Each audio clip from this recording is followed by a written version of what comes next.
Corfou, île des Phéaciens, île de la poésie et de la musique, île du rêve et de la beauté infinie.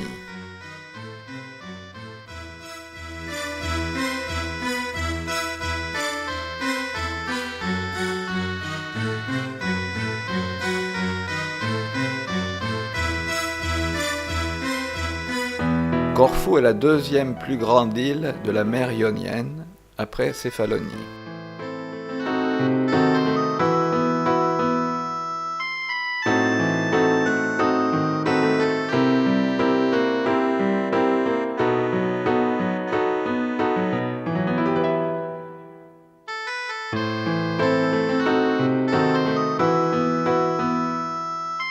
Nous partons d'Athènes avec Corfou pour destination.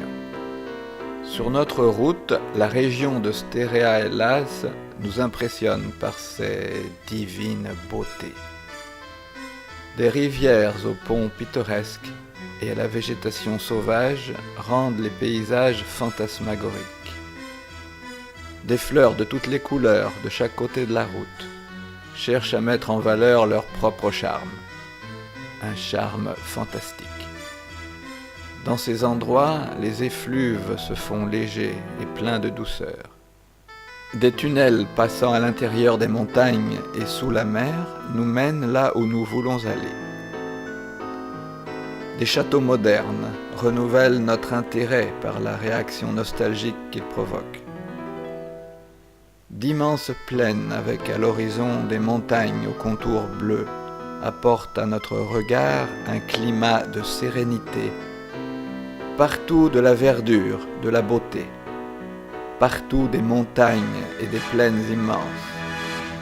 Partout la douceur des parfums, loin des brumes de la ville. Partout des paysages grecs faits de la main des dieux. Là où cessent les montagnes et les plaines, ce sont les côtes marines, pittoresques, sereines, captivantes. Ici, on nage et on joue avec la vague, l'eau salée de la mer et le soleil brûlant de l'été. Partout, des bateaux, petits ou grands, touches charmantes sur le tableau de la nature. Regards à l'innocence enfantine des petites filles qui regardent les embarcations et le bleu infini de la mer. Nous poursuivons notre voyage en direction de Corfou. Igoumenitsa est un point de la Grèce continentale qui se situe non loin de l'île rêvée, Corfou. Pour la traversée, nous trouvons préférable de prendre un bateau de plaisance qui nous mène jusqu'à Corfou, et ceci afin de jouir pleinement des visions du voyage. D'autres bateaux, petits et grands, voguent en même temps que nous dans la même quête de beautés essentielles et entièrement nouvelles. Nous approchons de Corfou, l'île des Phéaciens, l'île aux habitants les plus sensibles aux beaux-arts du monde. Dès les premiers regards, nous ressentons des impressions qui comblent notre attente. Beauté, pittoresque et documents historiques. À Corfou revit la légende historique d'événements modernes. À Corfou, les Anglais, les Français et les Vénitiens ont laissé leurs traces. La plupart des endroits de Corfou sont parsemés de nombreux monuments historiques qui nous rappellent des événements bouleversants. Temples antiques et forts vénitiens nous surprennent et nous comblent d'émotions. Les charmes de Corfou sont au-delà de toute description. Une île noyée dans la verdure, couverte de fleurs et habitée par des gens qui chantent matin, midi et soir. Corfou et Podiconisi, l'île à la souris, deux concepts, une réalité. Quand on parle de Corfou, on pense tout de suite au pittoresque de Podiconisi, avec l'image éblouissante de sérénité et de beauté qu'elle émet. Dans l'Antiquité, ses habitants appelaient Corfou Drépanon, d'après la forme de longues faucilles qui caractérisent l'île. Dans son errance après la guerre de Troie, c'est ici, à Corfou, que, très éprouvé, Ulysse vécut la dernière étape de son retour.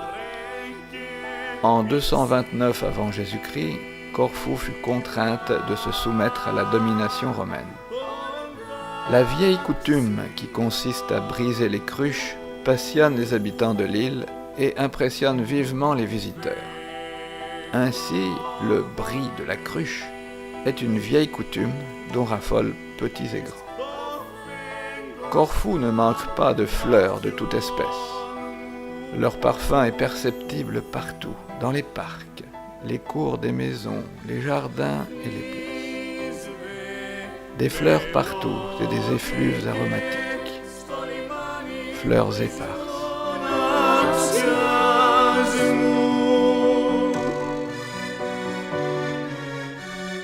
Corfou, l'île des châteaux vénitiens, l'île de l'Antiquité, de la civilisation moderne et le désir de recueillement de ses habitants.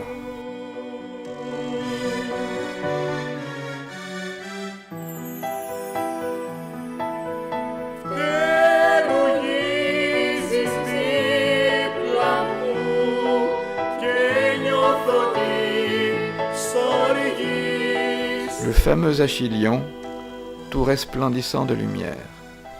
Nous voyons le portique des Muses. C'est un vrai plaisir pour les yeux que ces beautés statufiées, baignant dans la lumière du soleil.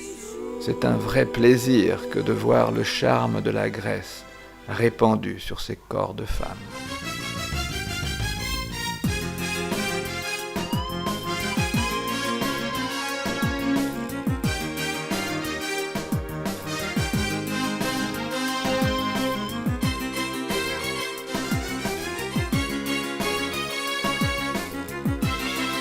Depuis déjà quelques années, l'Achillion était aménagé en casino, jusqu'à ce que celui-ci finisse par être transféré dans un hôtel et que l'Achillion, faisant peau neuve, reprenne la place qui lui convient en tant que site historique à l'admirable bon goût.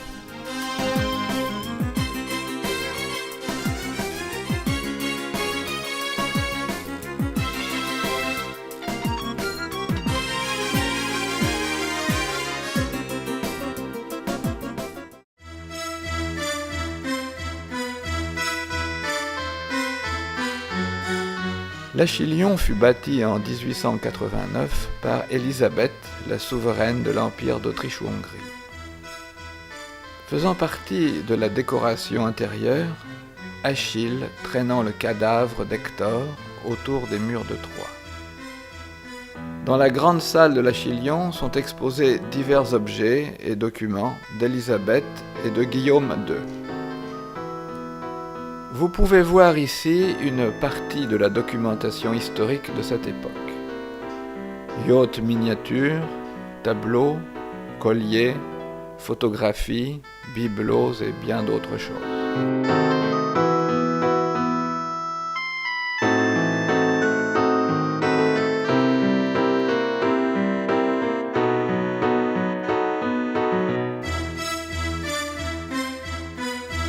Corfou compte de nombreux musées. Les principaux sont le musée archéologique, le musée byzantin et le musée asiatique. Voici des vues prises dans ces musées.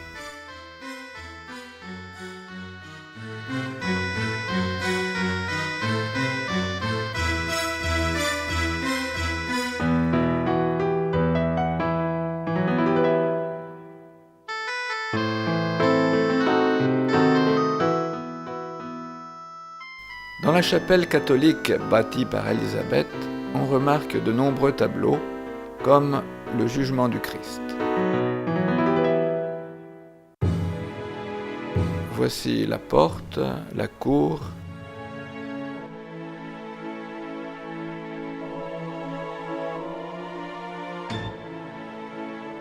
et l'icône de la Vierge.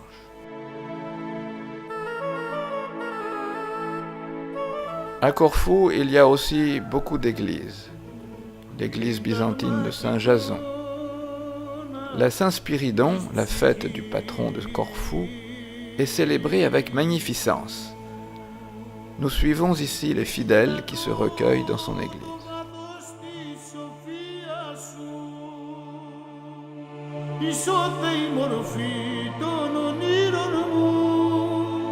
Ιερατερικής μιστά Γωγέας.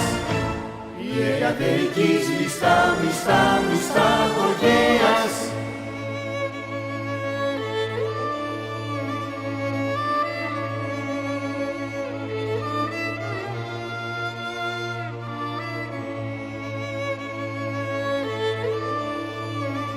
Ισορροπία της χαράς και του πόνου. Η θάκη γλυκιάς προσμονής και ελπίδας. Εις και πιστές τα χνάρια μου για πάντα. Ήμερε, ανήκειτε της καρδιάς μου.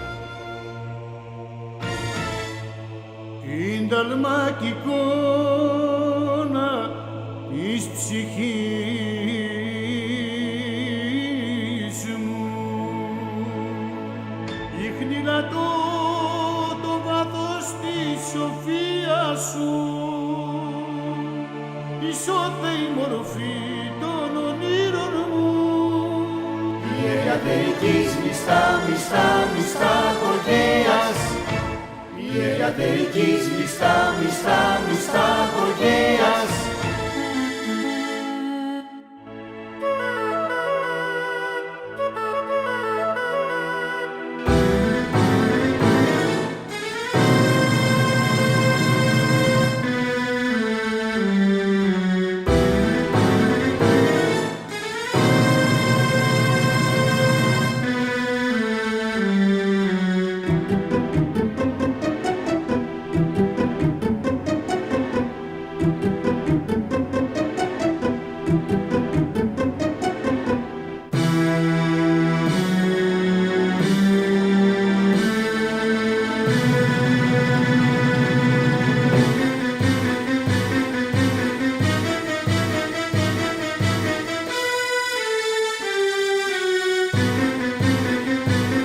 Revenons au centre de la ville, là où tout reprend ses dimensions réelles. Dans la vieille citadelle, la statue du général Schulenburg. Une autre statue au charme féminin. Le grand poète, l'auteur de l'hymne national grec, Dionysis Solomos, est ici représenté songeur. Il y a beaucoup, vraiment beaucoup de statues. La ville et ses petites rues avec leur charme particulier.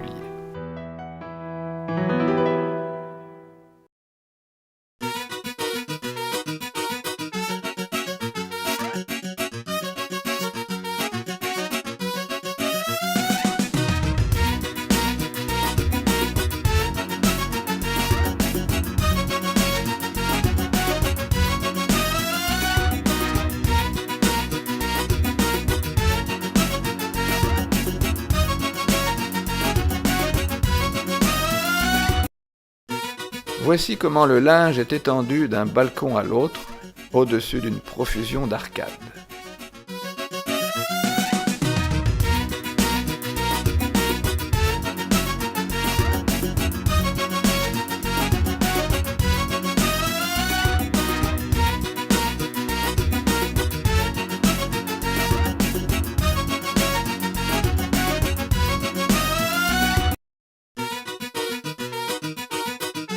Femme et son petit âne, le cocher,